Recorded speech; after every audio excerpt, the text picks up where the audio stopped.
Ser podcast. Yo condeno profundamente los ataques de Israel a la población gazatí. Y eso era un grito a voces desde el primer momento. Está siendo una masacre, un genocidio, y yo como persona individual exijo el alto al fuego ya. Ya en enero de 2024, Inés Hernand, presentadora del Benidorm Fest, denunciaba la participación de Israel en Eurovisión. Mucho más cuando Rusia había sido vetada inmediatamente después de invadir Ucrania. Su demanda, aclaraba, era personal, no representaba a Televisión Española. Lo diré públicamente como Inés Hernán y no como RTV, entonces yo no puedo comprometer. Sin embargo, en la siguiente edición, en mayo de 2025, Crónica 24/7. RTVE cogió El Testigo. Este año Radio Televisión Española ha solicitado a Eurovisión un debate sobre la participación de Israel en el festival. Antes de la actuación de la candidata israelí en una semifinal del festival, los presentadores Tony Aguilar y Julia Varela recordaban las cifras de muertos en Gaza. Las víctimas de los ataques israelíes en Gaza superan ya las 50.000 y entre ellas más de 15.000 niños y niñas según Naciones Unidas. Y los valores que supuestamente defiende el festival. Esta no es una petición contra ningún país, es un llamamiento por la paz, la justicia y el respeto a los derechos humanos acorde con la vocación integradora y pacífica del festival. En este momento, Eva Aguado. Cuando los ataques israelíes han matado ya a más de 65.000 gazatíes, entre ellos 19.000 niños, y 8 de cada 10 españoles cree que Israel está cometiendo un genocidio en Gaza, Radio Televisión Española se ha plantado. No irá al Festival de Festivales si participa Israel. Episodio 194. Y de eso va este reportaje de Crónica 24/7, del boicot cultural que plantea España y apoyan artistas como Blanca Paloma. Creo que este es el año decisivo en el que la imagen de Eurovisión puede quebrarse para siempre y los eurofans desencantarse y dejar de tener el interés que siempre han mostrado por el festival. ¿Qué va a pasar con Eurovisión? ¿Qué van a hacer otros países? Yo creo que es el momento de pasar a la acción. Entre canciones y sanciones, el plantón de España a Eurovisión.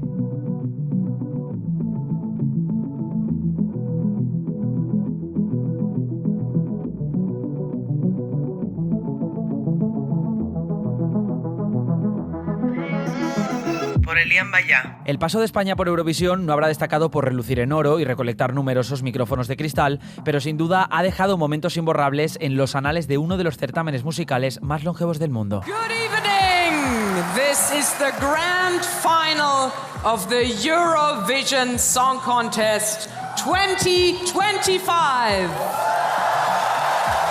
De la inolvidable actuación de Maciel, que jamás caerá en el olvido, están en estos momentos presenciando el triunfo de España. Al humor de Rodolfo Chiquilicuatre y su Chiqui Chiqui, a Rosa de España y su Europe's Living a Celebration con Chenoa y con Bisbal a los coros, o la interrupción de un espontáneo en pleno directo de Daniel Dijes. Yo decía, esto es un terrorista, vete tú a saber lo que es. Y hubo un segundo o dos que mi cuerpo se puso como en blanco y sin olvidar, claro, la época de las polémicas con Nebulosa y su zorra. Volviendo a la fachosfera, yo entiendo que a la fachosfera le hubiera gustado tener el Cara al Sol, pero a mí me gusta más este tipo de canciones. Y la más reciente, la de Melody, con toda la repercusión por su posición con esa diva. Por supuesto que han habido cosas en las que hemos debatido y no hemos estado de acuerdo. Claro que sí.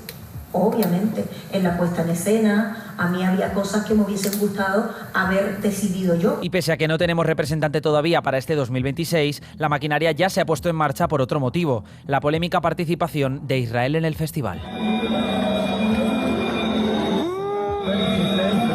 Ante esto, Radio Televisión Española ha sido clara. Si va el país que, según un estudio de una comisión de investigación de la ONU, está cometiendo un genocidio en Gaza, España no enviará una candidatura a Viena, ciudad que acoge el festival en la próxima edición. Así lo votó en su Consejo de Administración con mayoría absoluta. No podemos seguir poniéndonos de perfil con lo que está sucediendo en Israel. Los acontecimientos y el genocidio que se está produciendo en Israel en estos momentos consideramos que no nos permite, como digo, mirar para otro lado. Son palabras de José Pablo López, López, presidente de Radio Televisión Española, tras la histórica aprobación de España, uno de los países que, recordemos, conforman el Big Five, el grupo de referencia en el festival, y que espera que tenga consecuencias directas y provoque que la Unión Europea de Radiodifusión, la organizadora del certamen, sea tajante con la expulsión de Israel. Sin embargo, ¿esto va a provocar un efecto dominó en el resto de países que logre aumentar la presión? Natalia Álvarez es periodista especializada en Eurovisión. Algún país más caerá, pero del Big Five lo veo complicado, porque claro,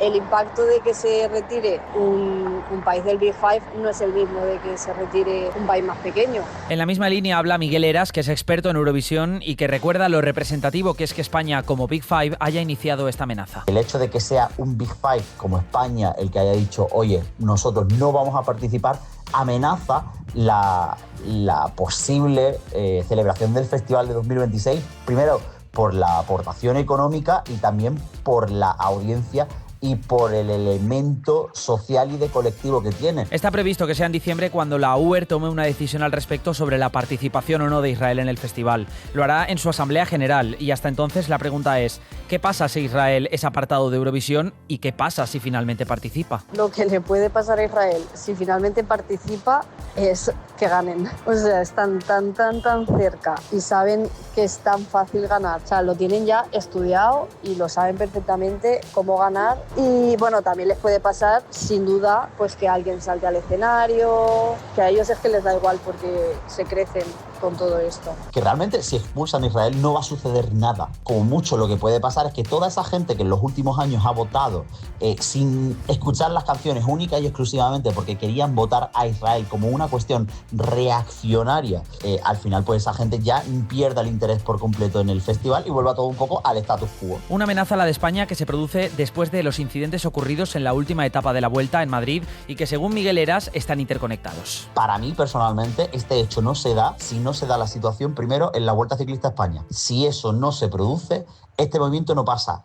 Y habla mucho de lo interconectado que está todo. Lo que es indiscutible es que la decisión de Radio Televisión Española da un paso en firme y puede costarle muy caro al ente público. Si hacemos números, tanto la UER como la Televisión Pública Española pierden una millonada. Mientras la organización del festival dejaría caer a uno de sus pilares históricos, RTVE dejaría de liderar la participación de España en uno de los eventos anuales más importantes. Pierde que al final es el concurso por excelencia, es una audiencia increíble, es pues llevar a alguien a Eurovisión y toda la prensa que eso genera. Al final se gana más, yo creo, a nivel de imagen como país de lo que se puede perder. Y además ya lo ha dicho Televisión Española, si no se participa, aún así Benidorm Fest, que es su gran baluarte en torno a la marca Eurovisión a día de hoy, desde hace 4 años, sigue adelante. Y es que a pesar de que España no participase finalmente en Eurovisión, Radio Televisión Española quiere seguir dando vida a uno de sus buques estrella, el Benidorm Fest, cuyo premio esta próxima edición ya cuenta con un cheque en metálico de 100.000 euros.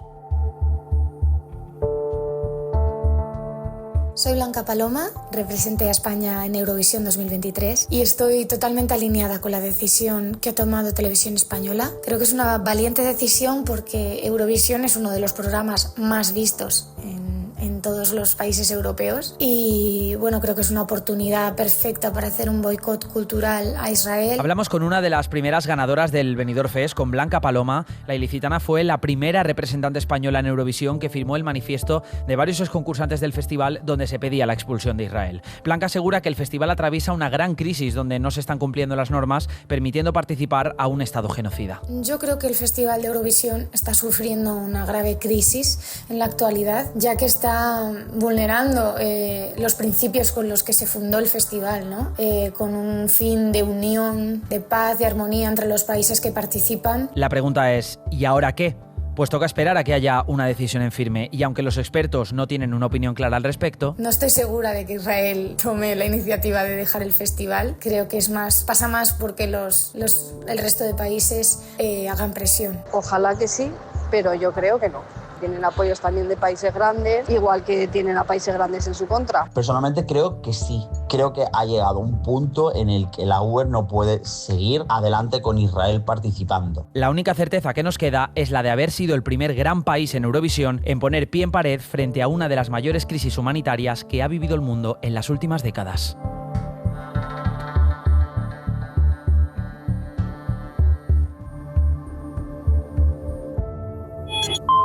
Crónica 24/7.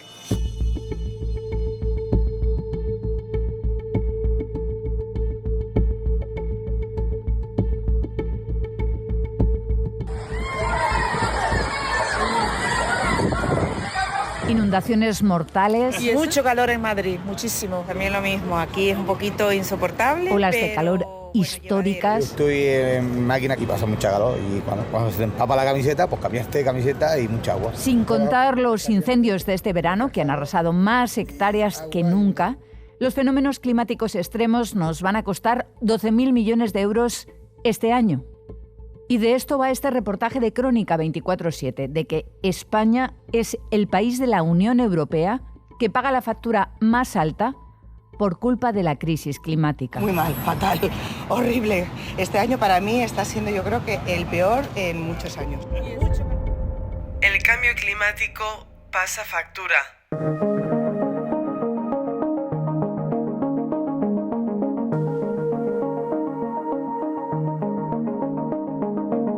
Hay dos líneas de trabajo. Una es todas las líneas vinculadas a lo que es la reducción de riesgos de desastres, que va fundamentalmente encaminada a eventos extremos, como el que hemos experimentado de la Dana o cualquier otro tipo de proceso como olas de calor extrema, etc. Íñigo Losada, director de investigación del Instituto de Hidráulica Ambiental de la Universidad de Cantabria, explica la receta para prepararnos frente a los riesgos climáticos extremos. Por Sira Valdés. Y luego lo que llamamos la adaptación, que ya básicamente se dedica a tratar de hacernos más robustos frente a los efectos de más largo plazo del cambio climático. Reducción del riesgo y adaptación como ejes principales de la política pública y autoprotección como máxima del comportamiento individual.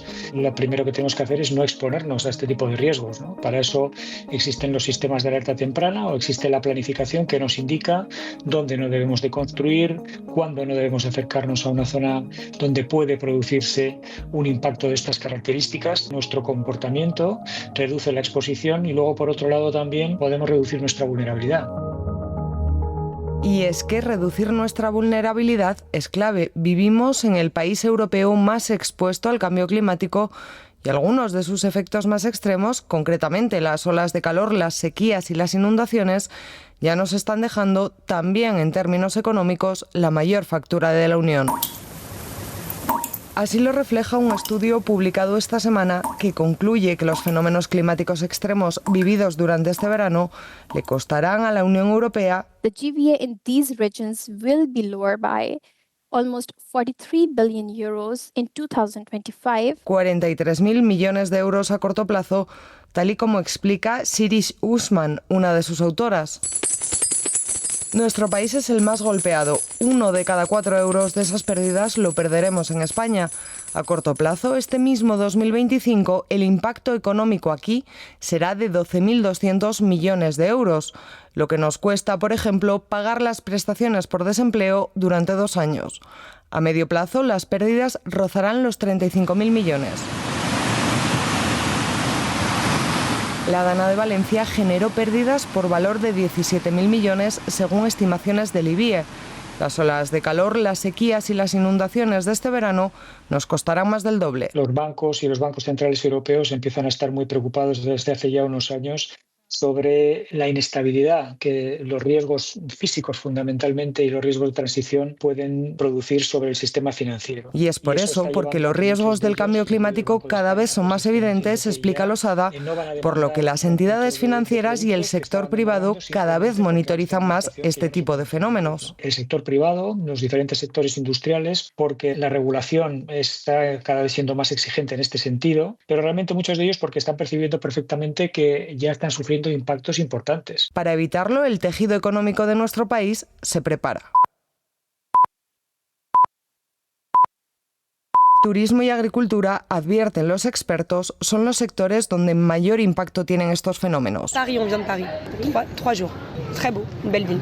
We're from Belgium. We're coming from Napoli and we are here to visit the Puerta del Sol, Mercado San Miguel. Este mismo año, las sequías registradas entre junio y agosto dejarán pérdidas de cientos de millones de euros en comunidades como Galicia, Castilla y León o Castilla-La Mancha.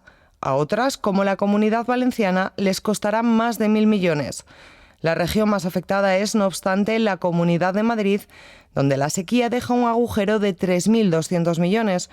Una región con 7 millones de habitantes que en 2024 recibió a 11 millones de turistas.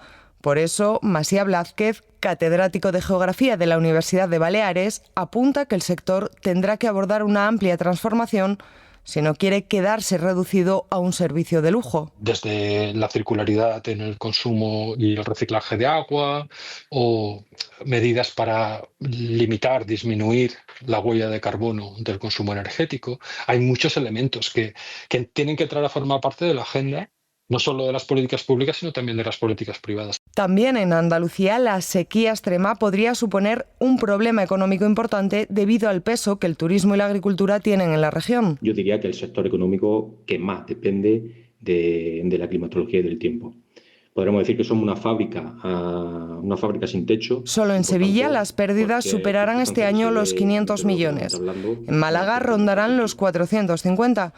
Por eso la agricultura, una fábrica sin techo, como la define Jesús Cózar de UPA, buscan las mejores estrategias para prevenir y mitigar estos efectos. Pues sabemos que esto no es tocarle una tecla y que ya se soluciona. Hay que verlo a medio y largo plazo para buscarle salida, ¿no? Y medidas que estamos implantando, por ejemplo, siendo cada vez más eficientes con el agua de riego, implantando sistemas de riego por goteo, aprovechando el agua de lluvia al máximo, manteniendo, por ejemplo, las cubiertas vegetales para evitar la evaporación de ese agua de lluvia, plantar variedades cada vez más resistentes a sequía o adaptar podas, injertos, trabajos agronómicos de los cultivos a distintas fechas que nos hagan pues, que el cultivo pues, padezca cada vez menos. Las olas de calor, el otro fenómeno climático extremo que afectó especialmente a España durante el pasado verano, ha tenido especial incidencia en el noreste peninsular. Navarra, Aragón y sobre todo Cataluña pagarán la mayor factura, más de 1.000 millones en este último caso, más de 6.000 millones en el medio plazo.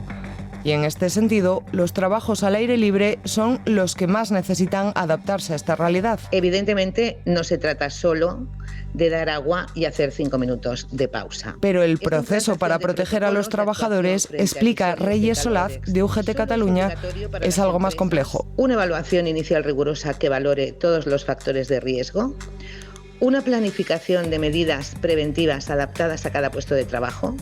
Pueden ser medidas técnicas como instalar toldos, parasoles o sistemas de ventilación o descansos climatizados. Y también medidas organizativas. Adaptar los horarios para evitar las horas de máxima insolación en las horas más frescas de la mañana o la tarde y organizar rotaciones de personal para limitar el tiempo de exposición. Y es que al final, reflexionan los expertos, lo que está en juego no es solo una parte de nuestra economía, es mucho más. Es nuestro modo de vida, es nuestro bienestar. Crónica 24/7. Pues si no quieren inmigrantes no les van a dejar entrar. En un país en el que ya viven 9 millones de personas, nacidas en otro lugar. Oye, y lleváis permiso de trabajo, claro. Y que según el Banco de España debe el 25% de su crecimiento reciente a los trabajadores extranjeros. Estuvimos esperando casi 2 meses que llegaran los papeles del consulado. Y al final nos decidimos por hacernos pasar por turistas. Nos han dicho que es muy fácil. Llama la atención lo fácil que resulta olvidar que hace solo unas décadas era al revés. Gallegos, asturianos, canarios, andaluces, extremeños migraron a millones, huyendo de la pobreza o de la represión política. La mayoría sin papeles, muchos a Europa, otros a América. Durante su estancia en Madrid, los emigrantes de la Operación España acudieron al Palacio de Oriente, donde fueron recibidos por el jefe del Estado en audiencia que alcanzó emocionantes matices. En este reportaje de Crónica 24/7, escuchamos la voz de la emigración española en Argentina. ¿Por qué se fueron? ¿Qué se encontraron? ¿Qué fue lo más duro para ellos y para ellos? Cerca de 1.200 españoles de América, presididos por el ministro de Trabajo y acompañados por el director general del Instituto Español de Emigración, llenaban por completo la escalera principal. De España a Argentina, cuando los migrantes éramos nosotros.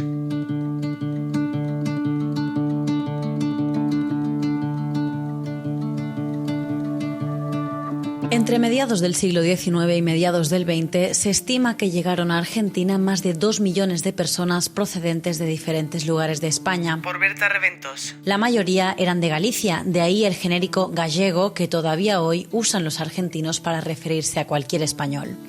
Pero también había asturianos, cántabros, vascos, catalanes y andaluces. En menor medida migraron leoneses, canarios, valencianos, riojanos y aragoneses, en fin, personas de todo el territorio. El continente americano fue tierra prometida para muchos, como lo es hoy Europa para otros. México, Venezuela, Perú, Chile, Uruguay y Argentina fueron algunos de los países que acogieron a nuestros antepasados, a tal punto que hoy se estima que 4 de cada 10 argentinos son descendientes directos de españoles. Hemos hablado con algunos de ellos y con sus testimonios hemos podido reconstruir parte de lo que fueron aquellos viajes y sobre todo los motivos que llevaron a aquellas familias a dejar todo atrás e iniciar una nueva vida lejos de su país.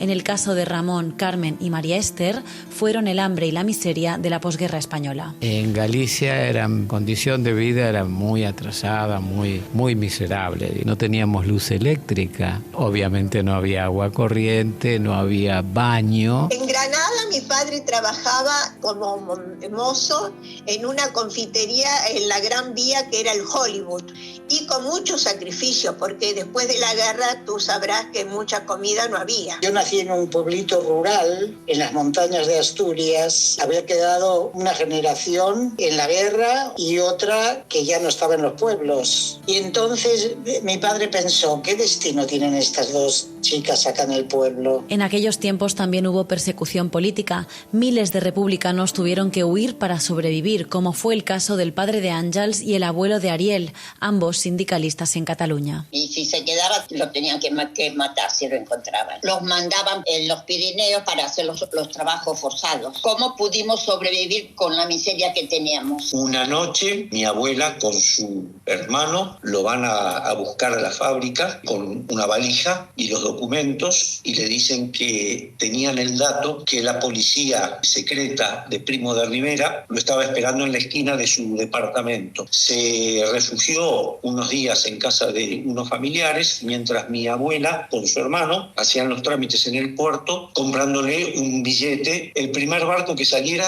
a cualquier lado. Y fue aquí, a la Argentina. Los viajes eran duros. Normalmente se cruzaba el océano en barcos de mercadería que tardaban unos 20 días en llegar a Buenos Aires y paraban en distintos puertos como Santa Cruz de Tenerife o Río de Janeiro. Con un temporal en alta mar que creíamos que no llegábamos porque se presentó una neblina, no se veía nada y el barco no hacía más que pitar la sirena, pi, pi, por si venía otro y chocábamos. Llegamos acá de madrugada, el barco tuvo que esperar hasta que se haga de día, mucha gente esperándonos, vecinos, familia, muchos coches. Yo en Galicia le tenía miedo a los coches. Hizo el trámite normal, que era inmigración, Hotel de los Inmigrantes, un par de días, y a la salida del Hotel de los Inmigrantes lo primero que hacían todos era venir a lo que en ese momento era el Centre Català y el Casal Català, el actual Casal de Cataluña. Los oriundos de cada parte del mapa se agrupaban en incipientes instituciones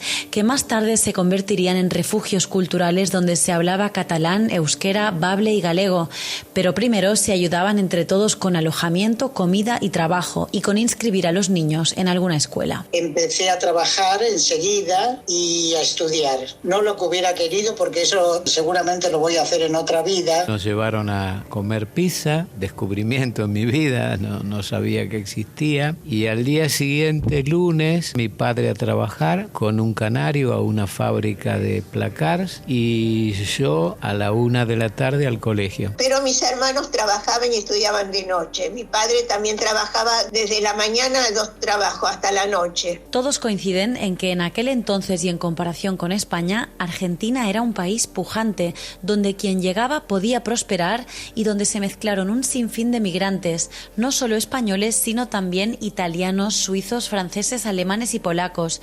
Hasta llegaron personas del Mediterráneo oriental, como turcos, griegos y libaneses, así como chinos, coreanos y también vecinos de América del Sur, como brasileños y paraguayos. Cientos de familias llegaban, cientos de familias.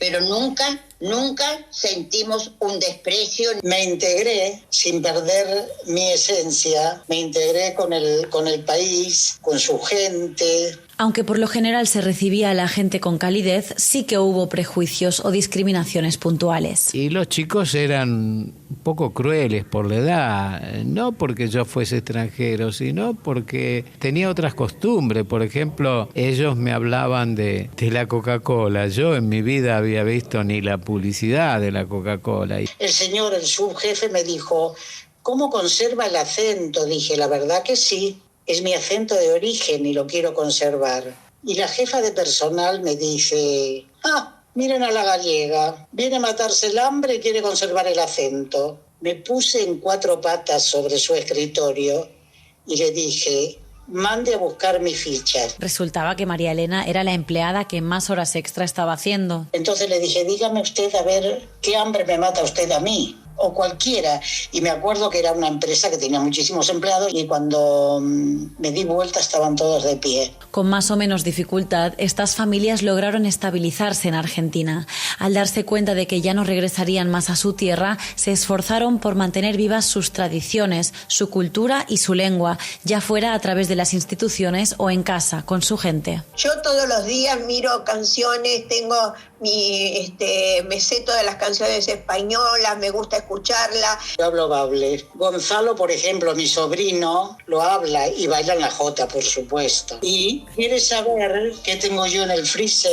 Tengo una fabada. Yo soy un catalán nacido en Argentina. Incluso a meus nets yo también sí parlo catalán. Todos ellos construyeron aquí su vida y si bien le agradecen al país sus puertas abiertas, también su historia les lleva a coincidir en una misma idea. Todo lo que tenga que ver con una migración que no sea por voluntad propia, me parece que ya es un dolor terrible. Uno naturalmente nunca debiera salir del lugar donde nació. Es doloroso tener que dejar donde naciste. Uno debiera quedarse en su sitio porque no lo recuperas más. Y queda un hueco en el lugar que dejaste y en tu alma también, en tu ser. Hoy, a más de 10.000 kilómetros de su país natal, todos se emocionan cuando piensan en la historia que los trajo hasta aquí.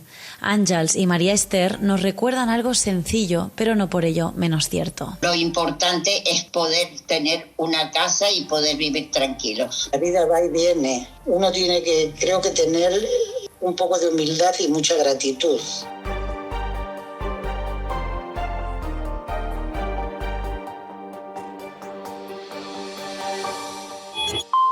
Crónica 24/7. Esto es Crónica 24/7, el podcast de reportajes de la cadena SER que cada semana busca y te ofrece testimonios, historias. No podemos seguir poniéndonos de perfil con lo que está sucediendo en Israel. Los acontecimientos y el genocidio que se está produciendo en Israel en estos momentos consideramos que no nos permite, como digo, mirar para otro lado. Información, miradas.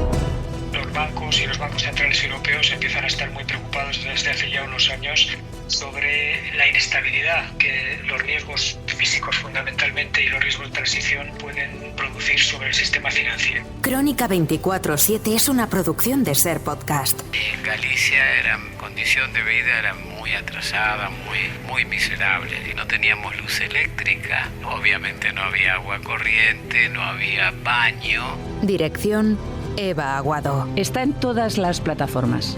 Suscríbete. Realización y diseño sonoro: Juan Aranaz. Para no perderte ningún episodio, síguenos en la aplicación o la web de la SER, Podium Podcast o tu plataforma de audio favorita. SER Podcast.